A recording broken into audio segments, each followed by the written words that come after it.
കാലാവസ്ഥാ വ്യതിയാനം അതിഗുരുതരമായ സ്ഥിതിയിൽ മാറുന്നു എന്നാണ്. കേരളത്തിലൊക്കെ തന്നെ 40 ഡിഗ്രിക്ക് മുകളിൽ ചൂട് വരുന്നൊരു സ്ഥിതിവിശേഷം പാലക്കാട് രേഖപ്പെടുത്തിയിട്ടുണ്ട്. ഉത്തരേന്ത്യൻ സംസ്ഥാനങ്ങളിലേക്ക് പോയാൽ ഡൽഹിയിലൊക്കെ 44 45 ഡിഗ്രിയാണ് ചൂട് എന്ന് പറയുന്നത്. സ്വാഭാവികമായും വൈദ്യുതി ഉപഭോഗം അതിഭീകരമായി കൂടിയിട്ടുണ്ട്.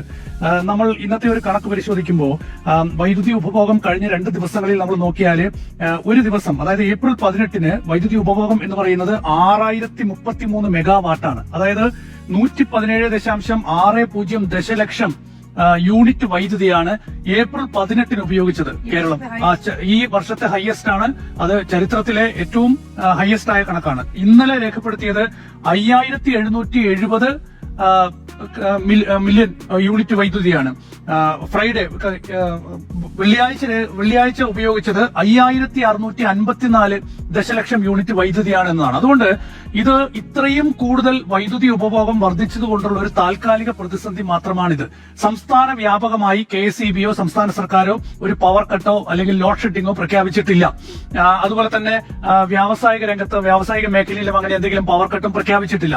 ഇത് ലോഡ് കൂടുന്നതിനനുസരിച്ച് ഞാൻ മനസ്സിലാക്കുന്നത് KSEBയിലെ ഉദ്യോഗസ്ഥരും അതുപോലെ തന്നെ എഞ്ചിനീയർമാരും ഒക്കെ തന്നെ നൽകുന്ന വിശദീകരണം എന്ന് പറയുന്നത് ട്രിപ്പ് ആവുന്നുണ്ട്. അതുപോലെ തന്നെ ഫീഡറുകൾ ഓഫ് ചെയ്തുകൊണ്ട് ചില മേഖലകളിൽ ഈ ട്രാൻസ്ഫോർമറുകൾ കത്തിപ്പോകാതിരിക്കാനുള്ള ചില മുൻകരുതൽ നടപടിയുടെ കൂടി ഭാഗമായിട്ടാണ് ഇങ്ങനെ സ്വീകരിക്കുന്നത്, ഈ ഒരു നിയന്ത്രണം കൊണ്ടുവരുന്നത് എന്നതാണ്.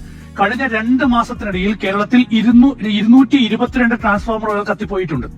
അപ്പൊ ഇതുപോലെ ചൂട് കൂടിയിരിക്കുന്ന ഒരു സമയത്ത് ഈ ഒരു നിയന്ത്രണം കൊണ്ടുവന്നില്ല എങ്കിൽ ട്രാൻസ്ഫോമറുകൾ കത്തിപ്പോയാൽ അത് പിന്നെ പുനഃസ്ഥാപിക്കാൻ എടുക്കുന്ന കാലതാമസം, അതിന്റെ ചെലവ്, ഇതൊക്കെ പരിശോധിക്കുമ്പോൾ അത് ഗുരുതരമായ പ്രതിസന്ധിയായി മാറും. അതുകൊണ്ട് അങ്ങനെ ഒരു പ്രതിസന്ധി ഉണ്ടാകാതിരിക്കാൻ വേണ്ടി KSEB എടുക്കുന്ന ഒരു മുൻകരുതൽ എന്നാണ് ഇപ്പോൾ KSEBയുടെ ഔദ്യോഗിക വിശദീകരണം അതുപോലെ തന്നെ ഉദ്യോഗസ്ഥരും ഒക്കെ തന്നെ പറയുന്നത്. അതുകൊണ്ട് ഞാൻ പറയുന്നത് 222 ട്രാൻസ്ഫോമറുകളാണ് കഴിഞ്ഞ 2 മാസത്തിനിടയിൽ കത്തിപ്പോയത്. അത് മാർച്ച് മാസത്തിൽ 93 എണ്ണവും ഏപ്രിൽ 25 വരെ 129 ട്രാൻസ്ഫോമറുകൾ കത്തിപ്പോയിട്ടുണ്ട്. ഒരു ട്രാൻസ്ഫോമർ പുനഃസ്ഥാപിക്കണമെങ്കിൽ ഏതാണ്ട് 3 ലക്ഷം രൂപ വരെ ചെലവ് വരും എന്നുള്ളതാണ്.